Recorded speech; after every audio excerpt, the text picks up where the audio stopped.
salaamaaleykum daleen ak jàmm ci Xarala Academy mbokk yi seen Xarala Academy tey dañoo ñëw ci loo xamante lu am solo la ci fonction yi te da ngeen koy gis lu bëri ci Python souvent da ngeen gis am ñu déclarer fonction par exemple mën nañu wax augmente wala addition ñu def nii nga gis ñoo xam ne dañuy def par exemple virgule ñu def fii argument mën nañu ko tudde argument par exemple wala paramètre voilà da ngay gis ñu bëri dañuy def lii ci Python léegi return fii nii toujours li muy retourner moom mooy liste par exemple foo gisee ñu def benn étoile rek mooy fii li nga war a retourner mooy liste xam nga def ni bon retourne-moi une liste voilà fii mooy retourner ma liste te jàngoon nañu liste te xam nañ liste nuñ koy defaree léegi ñu def param 0 plus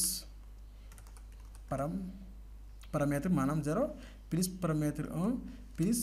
paramètre 3 parce que lii tamit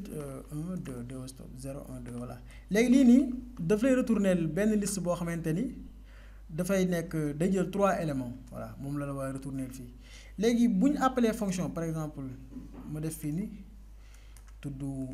résultat égal ma def addition fii nag ci ngay dugalee argument yi parce que fii nii mën na jël paramètres yu bëri 2 3 la ñaata lañu am fii 4 3 voilà 3 plus 2 5 voilà plus 4 9 ok normalement loolu war retourner léegi ñu def print résultat voilà ñu afficher résultat bi xool lu muy indi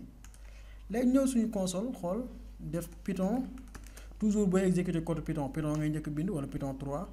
ñu def fonction 3 point py ok wala point py ñu xaar ñu indi gis nga 9 la indi parce que da nga additionné 3 yi nii léegi bu nekkoon da nga ñëwoon fii rek nga def par exemple 2 plus 4 maanaam nga def ñaar rek lu muy indi voilà ñu xool ba xam da lay indil erreur tuple index out of range voilà parce que fii nii yaa ngi am fii nii 3 fi nga ñëw def fi 2 kese moo tax dañuy éviter toujours boo defee fee nombre yi nga retourné fii rek fexe ko joxewaat ci résultat bi léegi est-ce que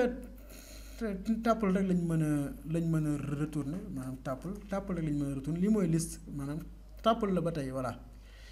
léegi mën nañu retourner tamit dictionnaire voilà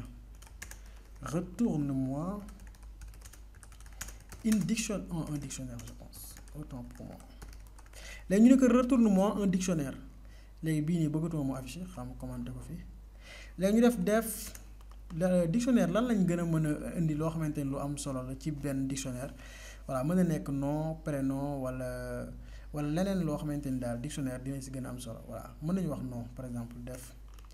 bon par ñu ni ko afficher nom fonction tamit toujours mi ngi commencer ak minuscule quoi voilà waaye kenn obligé wu la bul neexee def ko ak majuscule léegi pour mu retourner le dictionnaire au lieu nga doon def benn étoile 3 étoiles ngay def voilà paramètre wala params léegi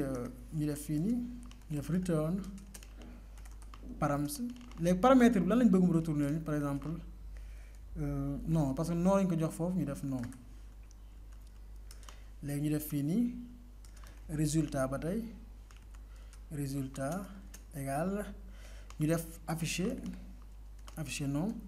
léegi fii nii fii lañ koy joxe non mën nañ par exemple mën nañ def non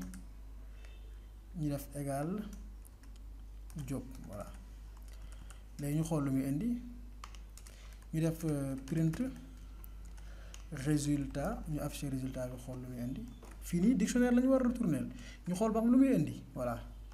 ñu def Python fonction 3 point py voilà gis nga retourner na la job bi parce que moom moo nekk nom bi moo nekk nii voilà mu nekk benn dictionnaire boo xamante ni mu lay retourner am na benn boo xamante ni gisaguñ ko mooy naka ngay formater texte bi sinon bu nekkoon jàngoon nañ loolu dinaa leen woon fii benn affaire boo xamante ni bu am solo la maanaam da lay retourner benn dictionnaire complet xam da ngay gis clé ak valeur comme jànguñ ko si vidéo yi di ñëw incha allah dinañ ñëw ci loolu mbokk yi den seen Xarala Academy yaakaar comprendre ngeen fonction bu baax xam ngeen nu muy fonctionner léegi dama leen invité ci benn site boo xamante ni bu am solo la muy W3 School waroon naa leen ko sànq ci commencement bi moo nekk nii mën ngeen fi ñëwaat ngeen daan defee exercice fii nii nga xool gis nga exercice yaa ngi nii create a function gis nga moo nekk nii pour nga créer mën nga def par exemple mooy premier exercice dama leen wan benn exemple may function nga def nii voilà li mooy fonction bi print hello from a function li mooy réponse bi voilà ngeen ñëw fi am na yenn exercice yoo xamante ne yu am solo la mbokk yi doon seen Xarala Academy ma yaakaar jariñu ngeen ci vidéo bu baax ngeen partagé ko ba beneen yoon ci beneen tutoriel merci